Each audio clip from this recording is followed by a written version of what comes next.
Bam! MC is in the house. What's up, folks? My name is Justin Garcia, also known as Master Chim, and welcome to the Warrior Stream. I am here every week at Wednesday, 12 noon Eastern Standard Time, taking a topic deep dive and having a good time while doing it. Always appreciating you guys for joining me when you do. So before we get into today's topic, let's go over a little bit of the housekeeping. And what do we got going on? Emails. If you are not getting the Master Chim letter, which is my daily free morning email newsletter, you are messing up. Link to get it is in the description. It's masterchim.com/email. That'll bring you to an opt-in page. Everybody who follows my content should be on my email list. I said it before. I'll say it again. I never know when the social media overlords have just decided that they've had enough of my shit. Wouldn't be the first time. I've been demonetized. I've been kicked off of platforms before. And it's always been an adventure that I was not fully in control of. So what can I control? I can control the relationship I have with the people who read my emails. So masterchim.com/email. Get on that link in the description. I think that's enough of that, right? So let's get into today's topic. Today was a pretty interesting overview or I guess talk that started manifesting itself based on a couple of conversations I've had with coaching students and other individuals over the last few days and weeks. And it culminated in this idea, this concept of being domesticated. And you know, the name of today's talk, Domesticated Manimals, suggests that there is something inherently wild in men that has been domesticated out of them, that has been regulated to the point where men are no longer fit for wild circumstances, right? So if you take a dog and breed a dog out of its ability to survive, it will certainly readapt. It'll adapt itself to being exposed to the wild again, but it is never going to reclaim that wild, unadulterated, undomesticated state. When we have animals that are domesticated, that are released in the wild, we have the word feral, right? Because they're not necessarily wild. They're sort of figuring things out from scratch to some extent when they're put back in the wild. And I think there are a lot of people, a lot of men today that maybe should start pursuing some feral missions when it comes to the relationship they have with themselves, you know, their life's mission or these existential sort of topics that men often wrestle with. There is something to be said for, you know, just how malleable are we going to agree to be to fit into society's box that it's made for us, you know? So let me see what's up to everybody. Who we got here? Johnny Groove, what's up, brother, man? Corey, good to see you. Aaron and Jamie, my favorite Canadians. What's going on, guys? Good to see you guys. Hope the baby's well. All right. Those of you that are watching, feel free to give me a shout. Let me see. I love seeing the same faces that show up every time. We usually have a pretty good talk. But getting back to today's topic. So I wrote an email this morning, and what I like doing to make sure I don't go too far off the rails in these talks is give myself a framework. And usually the emails that I write provide that for me, in that I ponder and contemplate what questions would appropriately, when answered, allow me to expound upon my positions, you know, on these topics. And today was no different. So I wrote 3 questions for today's email, and I'm going to read them and then answer them. All right. So question number 1, how are modern aquariums causing men to feel uncertain or conflicted about their roles in society, family, and relationships? So first, I guess, you know, wanting to make sure everybody's using the right terms, or at least understanding the terms that I'm using.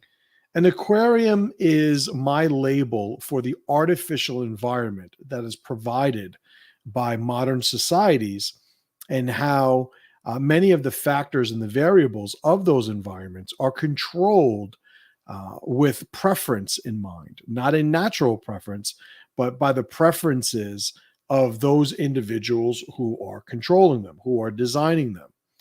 If you live in a small town, sometimes, in America at least, who your sheriff is going to very well determine how the trajectory of your life may go in certain circumstances.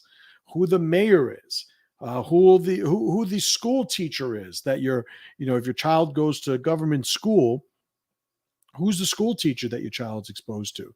These things are products of decisions made by people that wind up influencing and impacting your life and who you are. This entire, ecosystem, this artificial ecosystem, I label the aquarium. The analogy obviously being appropriate because if you think of an aquarium with fish, we take these wild fish, we create an environment in which they could survive, potentially even thrive. But what they do to thrive and survive is unique to the circumstances that we design. You feed an animal over enough generations, it's going to lose the natural instincts to feed itself. The skills, the instincts, the ability, the more general capability of feeding yourself, animals will lose that if they're being fed generationally, because most adaptive nervous systems rely on use it or lose it. If it's not something that we need, why are we going to allocate energy and resources towards maintaining it? And you feed people, and they will stop looking to feed themselves. So the aquarium, I think, is an appropriate label. So all that being said, back to the question. How are modern aquariums causing men to feel uncertain or conflicted about their roles in society, family, and relationships? So let's break that down. And I'll be honest, if I was more organized, I'd have this as a graphic, on the screen where you guys could read. I think you guys are going to be okay, right? So some of you guys are probably listening anyway and not just watching. So how are modern aquariums causing men to feel uncertain or conflicted? Well, number one, the fact that modern aquariums are going to cause men to feel uncertain or conflicted sort of, begs the question of why are they vulnerable in that way to modern aquariums' influence to begin with. And I think, looking at, the consequence of that vulnerability, the roles of society, family, and relationships being somewhat undermined in the minds of today's men don't know what they're supposed to do. Men don't understand who they're supposed to be. The purpose that comes with a simpler life and a simpler society of times past, purpose is found very easily because one could argue there are a lack of options, right? So, and I'm trying to remove value judgment from this, right? So I'll do the best that I can because it's really not appropriate for the way that I want to discuss these variables. But if you're somebody who does not know what you're supposed to be doing, there is a good chance you have too many options in front of you and you just don't have the process for determining which one is more appropriate than the other. Well, I got news for you. If you're the son of the blacksmith, a few hundred years ago, chances are you're going to be a fucking blacksmith. Maybe you are compelled to do something else. But even in that situation, you're the blacksmith apprentice until something compels you away from that. But at no point are you standing there looking at a bunch of options and going, well, which one am I supposed to do? You see this in the experience of most college students today. I'm going to go to college. Why? I'm going to be a businessman. I'm going to be a psychologist. I'm going to be a, whatever the fuck you're going to college for. And it's like, man, at 17, 18 years old, we're expecting these kids to have a process of determining which is, more appropriate than the other. And obviously there's also a machine, the aquarium's machine, that's laying those options in front of the students to begin with. The very fact that so many people today think you're supposed to go to college, not that there's anything inherently wrong with going to college, education's education, but there's obviously a vulnerability when it comes to what game you're deciding to play by choosing college, right? So college, and I don't want to go down that rabbit hole too much, but the idea of waiting for society to sort of give you a hint on what you're supposed to be doing, therein lies a great vulnerability of today's man. The question was, how are modern aquariums causing men to feel uncertain or conflicted about their roles in society, family, and relationships? Well, men don't have a role defined to begin with for society to undermine.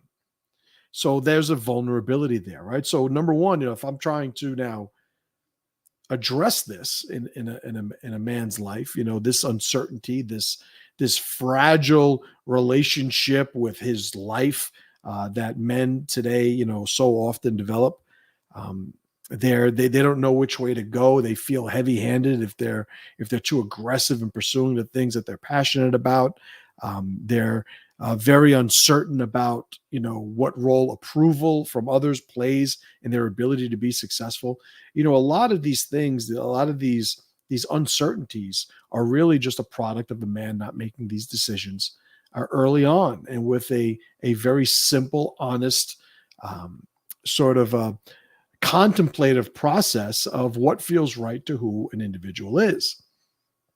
I know people growing up that were artists, and a buddy of mine in junior high school, I don't know the last time I've seen him. His name was Phil Grant, right? Well, Phil was an incredible artist. He was this guy that, during lunch, and this is junior high school in the Bronx. The lunch looked very much like lunch when I was locked up years later, right? This institutionalized, whatever. Well, I'd be sitting next to Phil, and Phil would have his doodle pad, and he'd be doodling and drawing, and the level of just talent and skill that he had in 7th, 8th grade was just mind-boggling. If Phil tells me that he's going to be an accountant, if I meet him years later, the first thing that comes to mind is, why aren't you drawing? Because the amount of passion that had to be behind that level of skill acquisition was undeniable. What did he encounter that told him he was supposed to be doing something else? And not that, again, no value judgment, but it would just be a curiosity just because of who he expressed himself to be in terms of pursuing this passion that he had. You meet him years later, if he's not connected to that, you wonder what happened. So there is something to be said for men today not understanding, how we could be honest with ourselves, loyal to ourselves, even at the expense of rejection or let's just say insults and negative feedback from the people around us. For me, it was one of those blessing curse dynamics in my personality, my temperament, that growing up, I really didn't give a fuck what anybody thought. Sometimes that wasn't a good thing, because sometimes I didn't give a fuck about what my parents thought, right? Or, the police or the teacher in school, or, so sometimes there were some people that I probably should have given a little more influence to. And there were certainly some consequences that I experienced because of that, but I never really cared what other people thought. So it wasn't a hurdle that I had to traverse later on in life, where I was so beholden to the approval of people around me that I couldn't determine who I was until after I had gotten the feedback from the people around, or, in my environment and whatnot. And I think men today, specific to the questions I mentioned, roles, right? And let's break it down that way. So role in society, role in family, role in relationships. Well, as a man, your role in society is to be productive. It is to not be a drain, a drag. It is to be somewhat self-sustaining, to be self-reliant. Your role in society is to be something that builds surplus and does not just necessarily consume surplus. How that manifests itself, well, an individual is going to determine that, much connected to the things I had already, described or explained before. But an individual has to determine what his path is going to be. But your role in society, it's like, yeah, you're going to be productive, right? In family, as a man, well, I know there are plenty of people whose wives, plenty of men whose wives, because women have wives too now, right? Plenty of men whose wives earn more than they do. And listen, I got to be honest. Like if you married a fucking movie star, right, and she's making $1 million a movie, and you have a great, you know, business that's making you $250,000 a year, you're doing great. But you're making a quarter of what she makes, you know, in a movie, and it takes you a year to make it. So there's a dynamic change there. And I'll be honest, you guys need to fucking sort that shit out on your own. The problem is because of the prevalence, the just overbearing nature of what money means to society today, you'll have men who will give up, negotiate, discard their role in society, in their family rather, because they've been somehow convinced that being the man just means being one of the two people who are in the home. In other words, there's no significance to being the man. And society today will convince you of that. You know, understand, and I've said this before, the ultimate goal for the people who are, you know, controlling societies, controlling aquariums, is to make you a consumer. Um, and it's basically, it's like a domesticated farm animal. You are going to participate in being you in a way that they get to benefit from that process. They want you to work to get things done. They want you to give you a reward for that work that you will immediately reinvest in things that they're looking to sell you. I've railed on about this for years at this point, and you know, a lot of guys, if you're listening to me, you're already on board with these concepts. But in society today, you will have a man be convinced that because maybe he's not making as much money as his wife, that somehow he's supposed to give up being a man as well. And I'm going to tell you, it is a catch-22 where this is concerned, because let me define what I think a man is. I think a man, yeah, you're supposed to be a provider.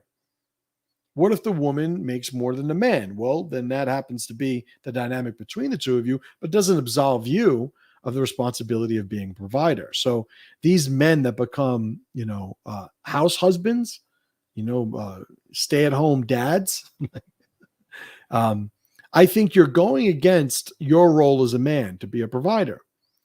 Now, you could say, yeah, well, if my wife is a surgeon and she is working these 12-hour shifts, or she is working in a way that cannot sustain her mothering and staying home with the children, I would rather be home than working, you know, because at least one of us is home.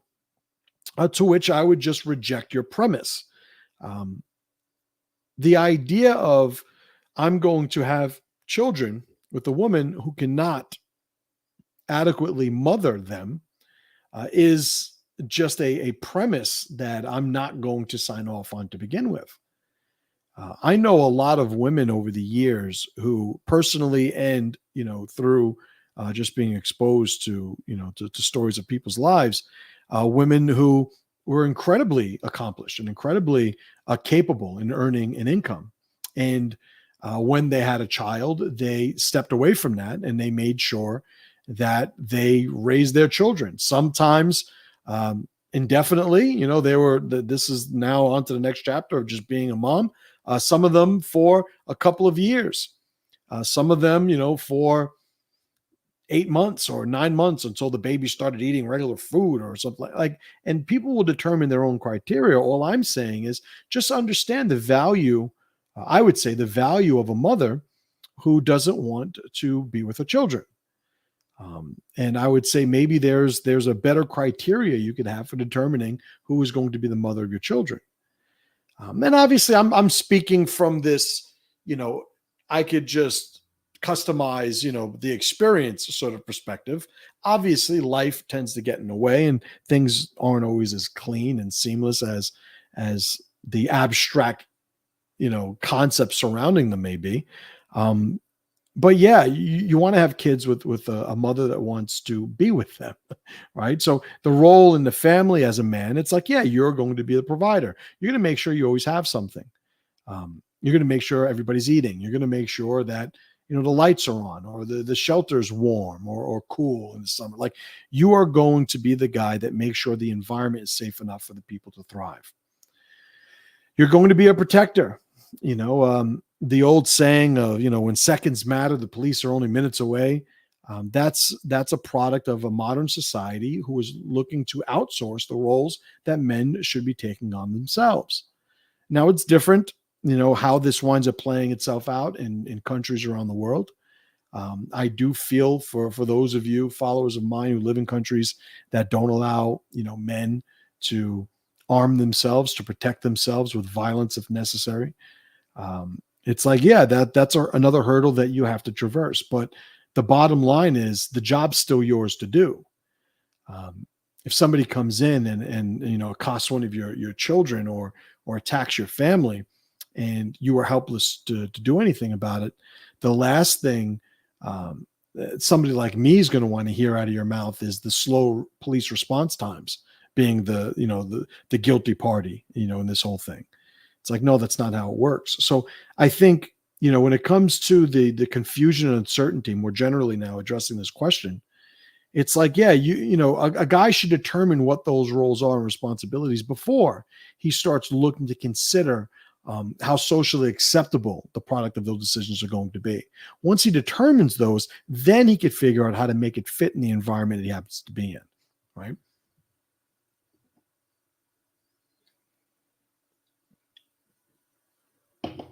Question number 2.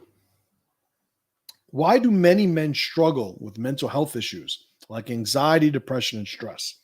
And what pressures contribute to their reluctance to seek help or express emotions? I packed that question a bit.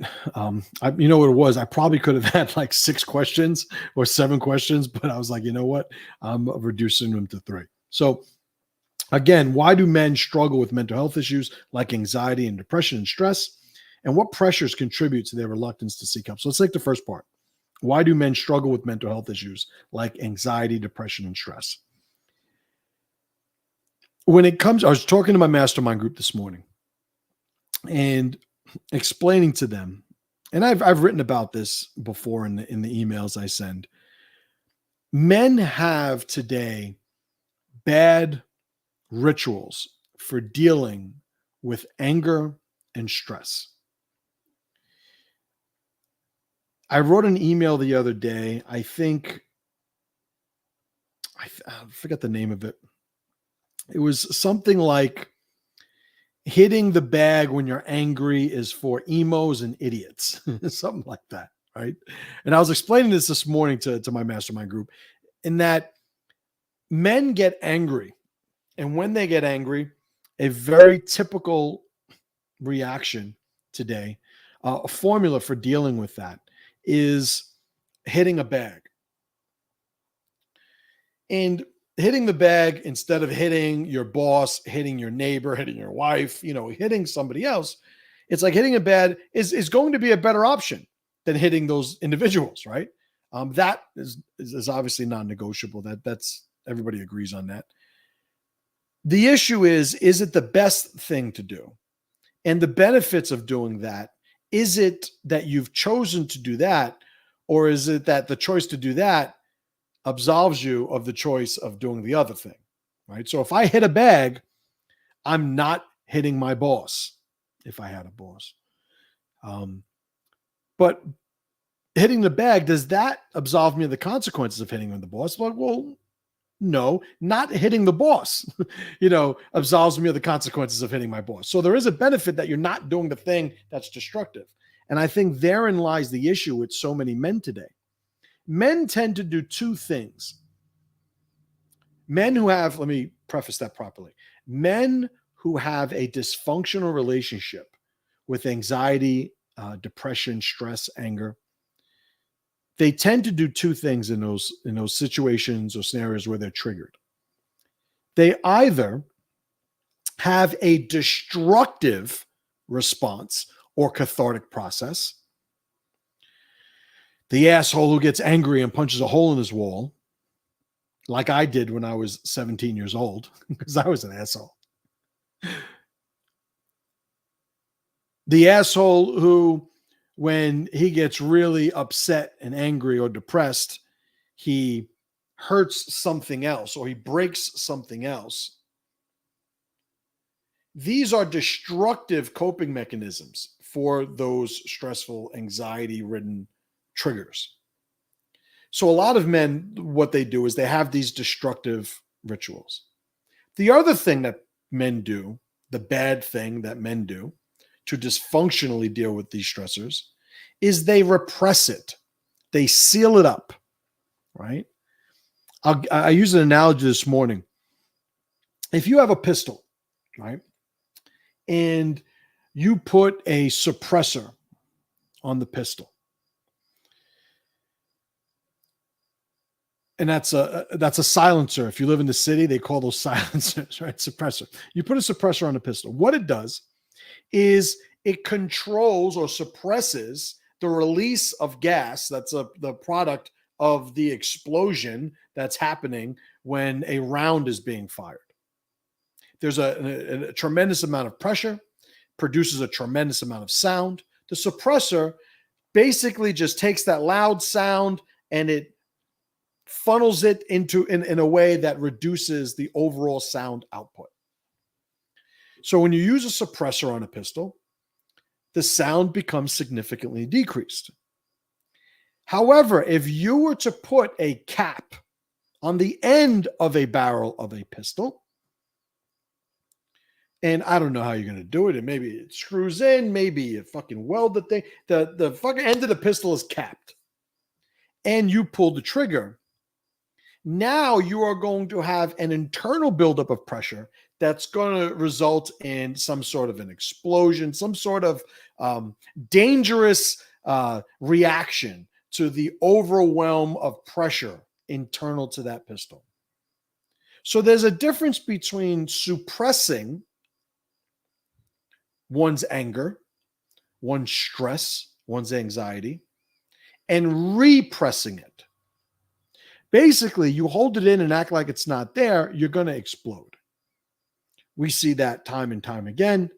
And what I coach men through is the other process. What I coach men through are the processes and strategies of suppressing that anger. Now, you guys may have heard me before talk about, helping men climb out of ditches, right? And sometimes we have some just product or consequence of bad formulas that results in some undesired situation. I just lost my house. I just got divorced. I just got fired. Like whatever it happens, I could use the metaphor of, you're currently in a ditch. And my coaching, I've always said, does two things to help men.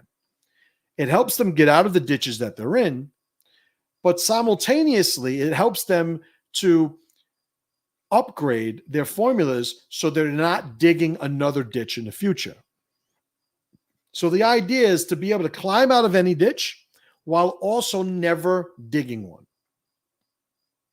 When you are suppressing the anger, stress, overwhelm, anxiety, what you're doing is you're acknowledging it, but you are choosing to deal with it in a way that is not destructive. Now, there are a whole plethora of systems and strategies and techniques that I use to do this. But the idea, I think, in priority, the idea of what I'm describing is the most valuable first thing for men to hear. You have to deal with the stress, anxiety, depression, overwhelm, anger. It has to be dealt with.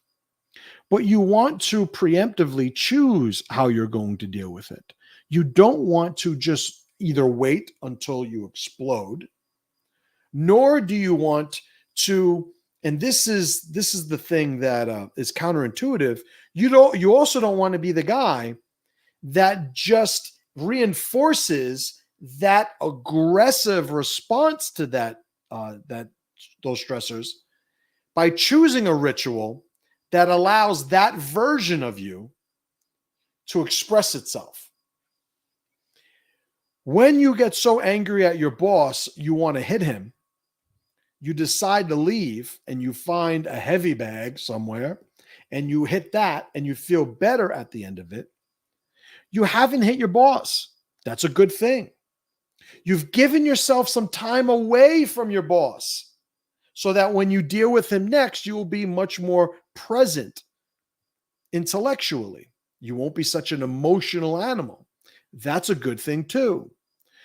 But hitting the heavy bag allows that version of you, like think of like the werewolf, right? It's a phrase that I used to use about when I would lose my temper when I was younger. I turn into the werewolf. When you have the werewolf show its head, you can't go and play a werewolf game and think that you're not going to turn into the werewolf next time. So remember what I said before about training yourself and upgrading your rituals so that you're not creating another ditch in the future. Well, the more that I give an outlet to that rage-filled state, the more it incentivizes that process in its entirety. I should not be getting angry. But if every time I get angry, I go and hit something and let that anger out, I'm basically creating a proxy for the destructive target that I almost engaged. I don't want to hit my boss, so I'm going to go and hit this thing. Well, how about we're angry? Let's not hit anything, right? Because if it's hitting something, that'll get me in trouble. Hitting something else doesn't stop me from hitting in this situation. It just retargets it, which I could also always get caught off guard and wind up hitting the wrong person, right? You'll have the guys that will be so frustrated at their bosses, they won't do anything, but they go home and they hit their wives. They go home and they hit their kids. A little bit of a different take on it, right? When applied that way. We shouldn't be so out of control that violent emotion part of us gets to play. Like we don't want to be that person at all, right? So when you have an individual who is struggling, a man who's struggling with these mental health issues, my top of the list advice for that individual is he needs to learn how to reframe his relationship with not only the trigger that made him angry, but with the anger himself, the anger itself.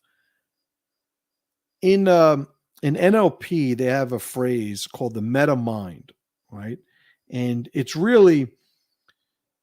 like how you think about your thinking. So it can get a little confusing, right? But just specific to the situation for purposes here, there's a point where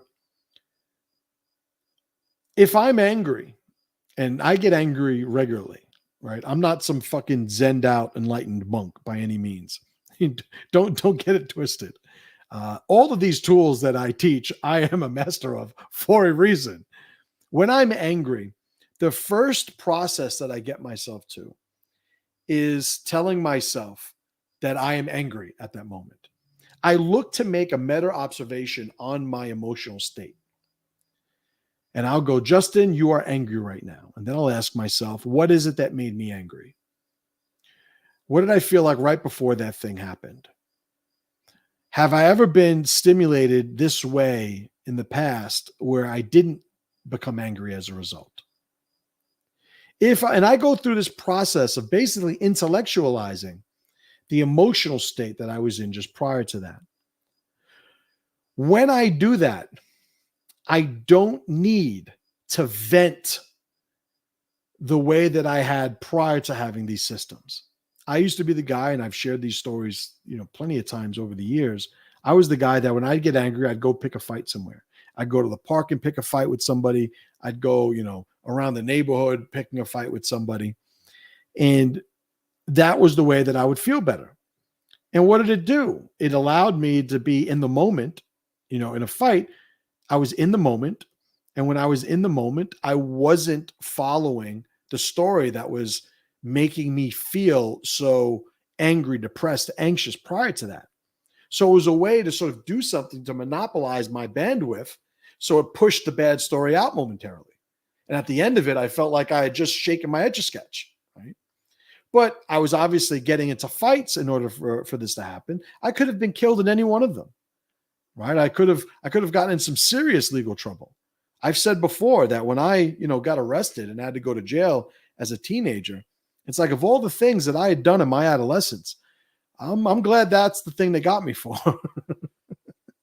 Oh man, I was not a nice guy, and I think, now having studied these mechanisms to the extent that I have all these years, it's like, yeah, I didn't have any way to suppress anything.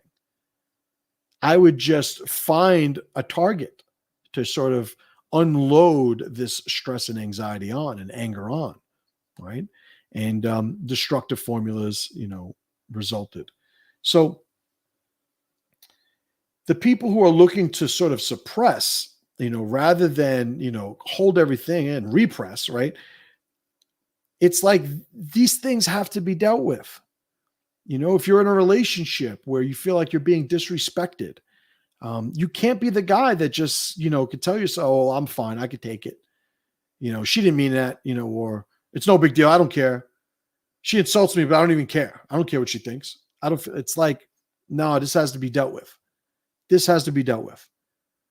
Any single thing in a relationship where your partner's doing something that you don't like, that needs to be dealt with. I'm not saying you tell them they better stop or else, but it needs to be addressed. You cannot ignore these things that are negatively affecting you, no matter how seemingly insignificant they might be.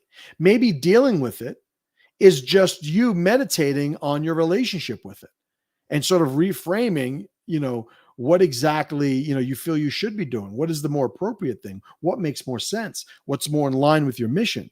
Maybe the only way to deal with it needs to be that contemplative, session you have with yourself, but it needs to be dealt with. I'm okay. It doesn't matter. Like that doesn't work. That doesn't work. That's how the pressure builds, right?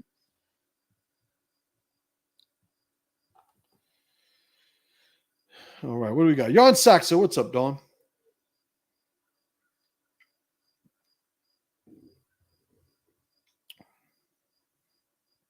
That's right.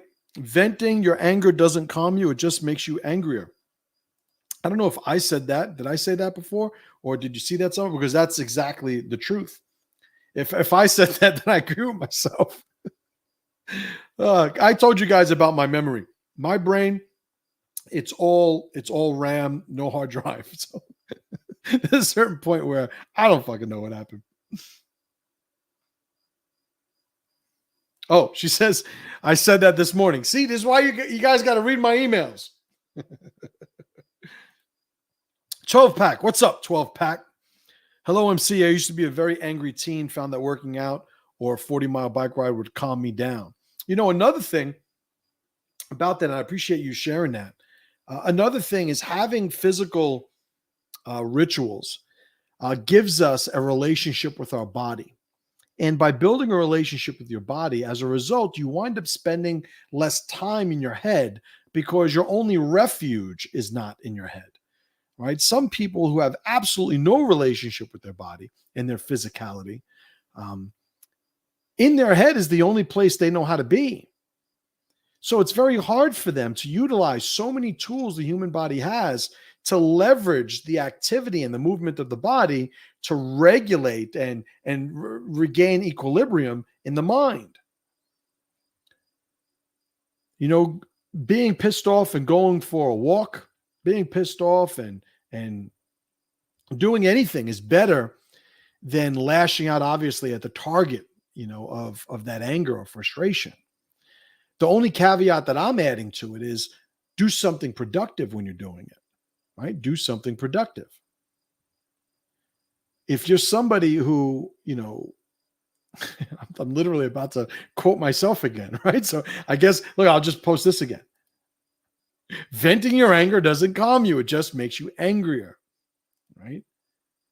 It's like if you turn into the werewolf, don't say, well, instead of tearing this person apart, I'm going to go eat werewolf treats and play werewolf games because it incentivizes the identity of the werewolf. It's like, no, you don't get to do that, right? Aaron says, oh, this is another one. I remember this one. This is from one of the emails. Outputs drive outcomes, after all, and throwing tantrums is not the way to becoming the most valuable man we could be for our tribe. Right on. So there is a just general notion of like, listen, we get to determine who we are and how we deal with these stresses. It's one of the things that some men wrestle with, this idea of, well, I didn't have a choice, or I don't have control, or I feel helpless. And it's like, no, there are always choices. There are always choices. I remember a few years ago, I think it was Kanye West who said slavery was a choice.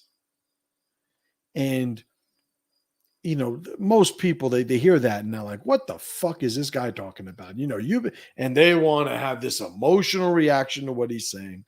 As tragic or unfortunate as you may think, he's absolutely right.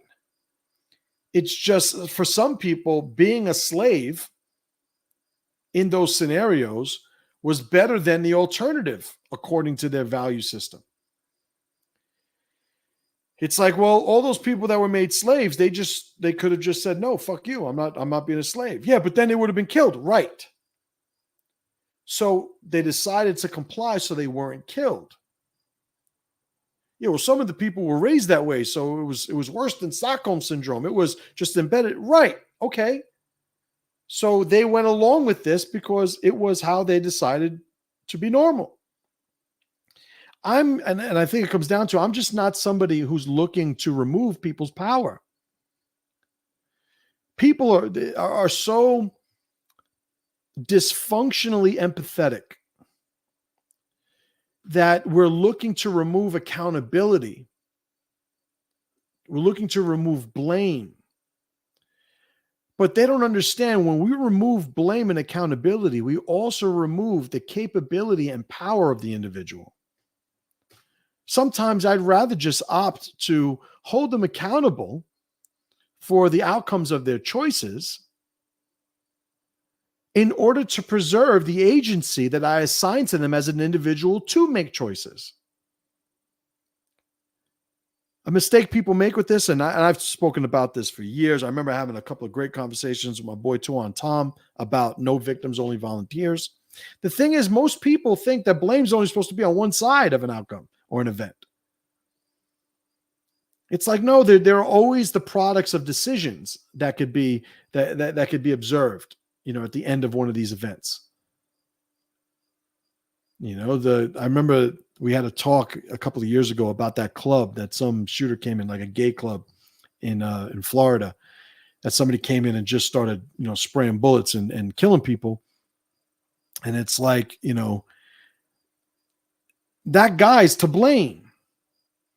But everybody that was there made the decision to go. Well, how could he know that somebody's going to go there shooting? Well, so he needs to understand the outcome before he gets credit for the decision. I don't understand that. I'm not saying that he made a bad decision. I'm just saying it was his decision to make that turned out being bad. Every single time we make a decision to engage the world, there's going to be an inherent risk. That's what life is. It's mitigating the risk. Well, here's the thing. You get better at it in the decision-making process, the more accountable you hold yourself to the decisions you make. The more we go through life saying, well, it wasn't my fault, it was their fault. I didn't have a choice. He made me do this or that. The whole, hey, I was just following orders, like that doesn't absolve you of anything. It doesn't absolve you of anything. So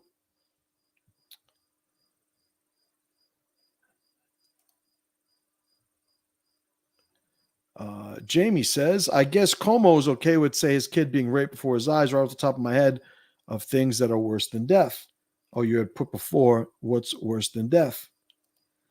Yeah, and I think it's an easy sell to modern society.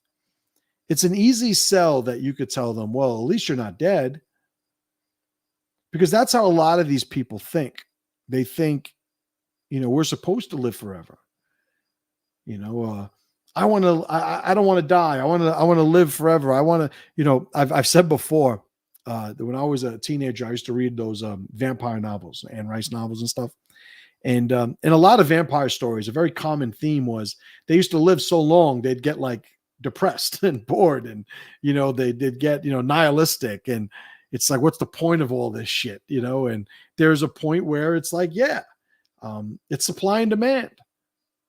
And there are so many things, especially if you're a parent, we know there are things that are worse than death for us as parents, and it's seeing something happen to our children, and you can go down a long list. I don't want to get too morbid about things that are worse than death, but there is a list, one worth contemplating and designing, from an individual standpoint. All right. So I got one more question here, right? One more question from today's email I'm going to answer, and let's hit it. What pressures make it difficult for men to maintain a healthy work-life balance, and how does pursuing success affect their sense of fulfillment and connection to their family and personal purpose? I should have made like 10 questions, right? I was being stingy, I guess. So let's break it down one by one. What pressures make it difficult for men to maintain a healthy balance, work-life balance? Well, I would say priorities.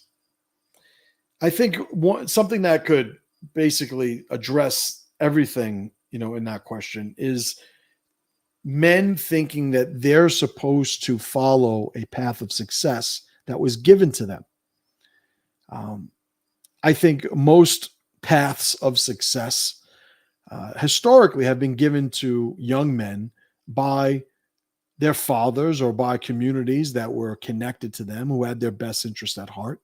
And I think in that form, the advice of what path of the path of success looks like comes in the form of wisdom and love. Whereas today, I would say the overwhelming majority of feedback that's given to a young man by society is manipulation. It's castration. It's the erosion of the individual in the minds of the individual. I don't want you to think that you are an individual with individual drives and rights and this sense of agency is just going to get you in trouble. The ultimate goal in society today is to fit in, right? You want to always fight for the highest point on the normal curve, right? That is what society will feed you. I'll say, on one hand, obviously that's not in your self-interest. When you look at all of the mental deficiencies and hurdles that men have today in the form of mental illness, depression, etc., go down the list. So much of that is wound up being helped through some form of therapy or process. All those things that fix those deficiencies, if you think about it, they're all anchored to empowering the individual. So usually these deficiencies, right? These symptoms that men develop are a product of them not empowering the individual. So society inherently is going to have men undermine the value of themselves to themselves, which is not sustainable at an individual scale. Comply or die. That is the mindset of society at large. So there's some to be said for an individual who realizes that preemptively and says, you know what? I don't give a fuck about having the new thing, right? Think about, I'll use as an example, the phone thing, right? So these phones. I have here a Galaxy Ultra 22, 23, one of those. I don't know, 2 years old, 3 years old. And then I have the Galaxy Fold 5, I think this is. I own these 2 phones, originally looking to consolidate some of my tasks. Basically, filming and editing, I wanted to be able to do on a phone. I wanted to be able to have a coaching session, maybe even do one of these shows from a car, from some sort of, other place that wasn't just my office. I think there's 1 or 2 of these after this. I think there's 1 or 2 of these after this. I usually use phones until they stop working, right? I have a Apple here. I don't know what number this is, an iPhone. I have this to, like, one of the things I do also is, like, with my ads and copywriting that I do, like, I look to see what these things look like on different phones and devices and the interactivity to it. So I have 3 phones right here. I will have these phones until they break. People that are always looking to upgrade to the latest phone. Wouldn't it be nice if we were actually so valuable that the upgraded phones actually improved our capabilities and the value that we were able to generate? It's just not the case, though. Usually these upgrades are a product of 2 things. They're sold, I would say, with 2 things in mind. Number one, it's more convenience, right? One less thing you have to learn how to do. One more thing this device will do for you. Obviously, there's a consequence to adding to convenience your life, and that consequence is usually paid for in self-reliance and individual power. But the other thing that is being sold to the individual when they're constantly upgrading these devices is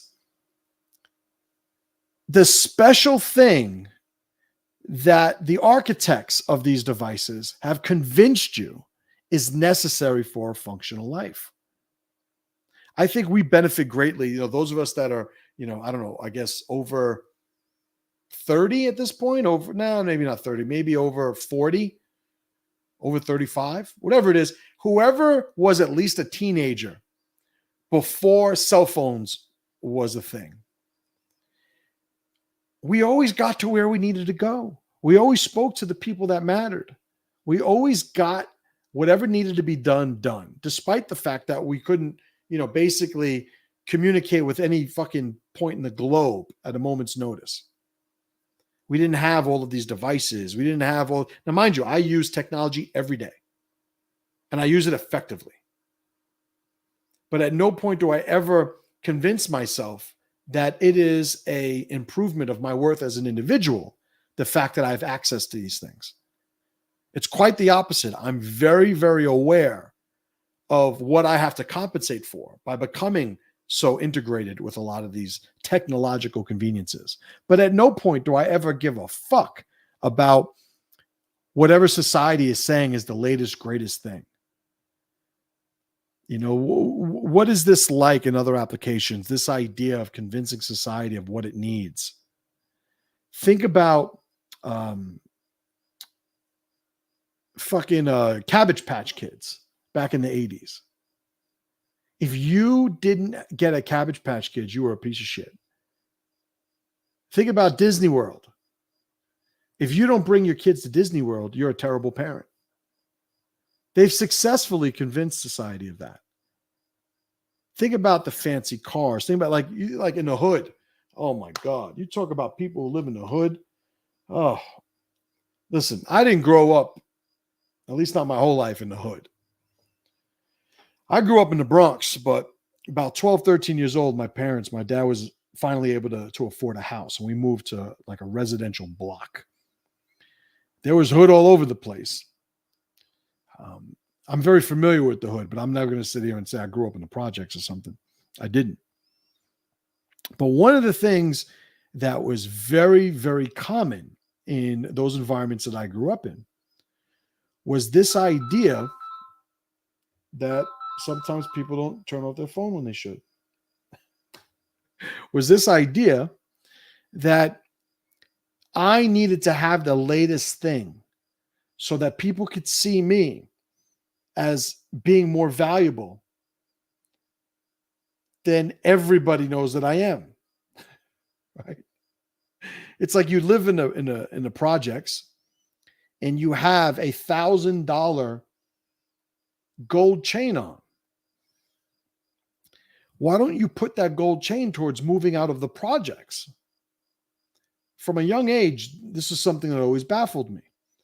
I never really succumbed to this temptation to play this game of, I'm going to pretend I'm rich. And if I have enough things that are associated with being rich, everybody has to pretend I'm rich. And it was just so weak. It was just so deficient. It was so, these individuals are always so vulnerable in my eyes. And I understood, years later, I start to see the multivariate dilemma that it is. The biggest culprit being that a lot of them didn't have dads in their lives.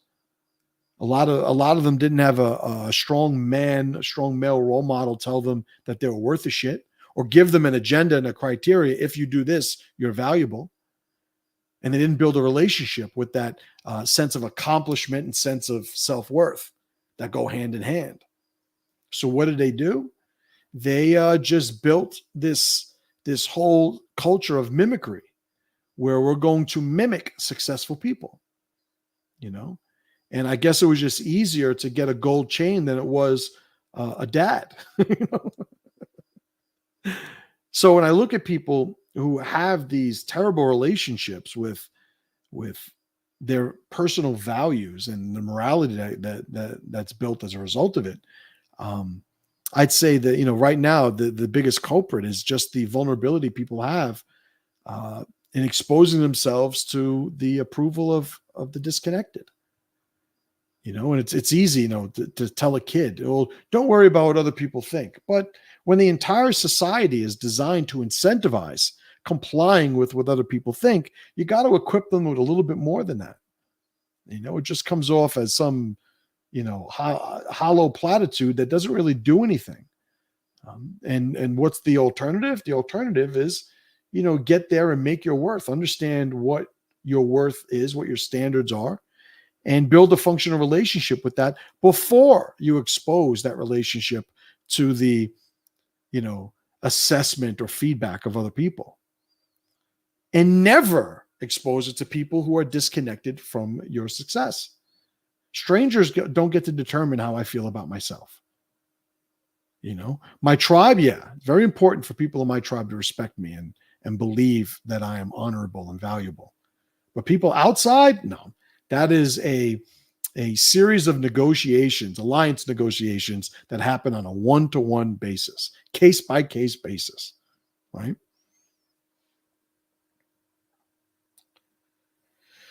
All right, guys. That was a full hour. Man, that shit flew. I appreciate you guys. I hope I had everything that I wanted to. Hope you guys had a good time listening. Pretty good talk. You guys fire me up sometimes, which is good. I'll be here next week, same time. If you guys are not getting my email, as I said before, masterchim.com/email. Get on my email list. That link will bring you to an opt-in page. It's not easy to get on my free email list. It's not fucking rocket science, but I don't allow, bots on my thing. I don't allow, you got to put your email in, and you got to make sure that you confirm that you're signed up, and it's free, it's valuable. But if people don't want it, then I don't want them to have it. Right. So if you're down for the cause, though, make sure you're getting those emails. I appreciate you guys, and I will see you next week. And as always, brothers and sisters, pressure to power.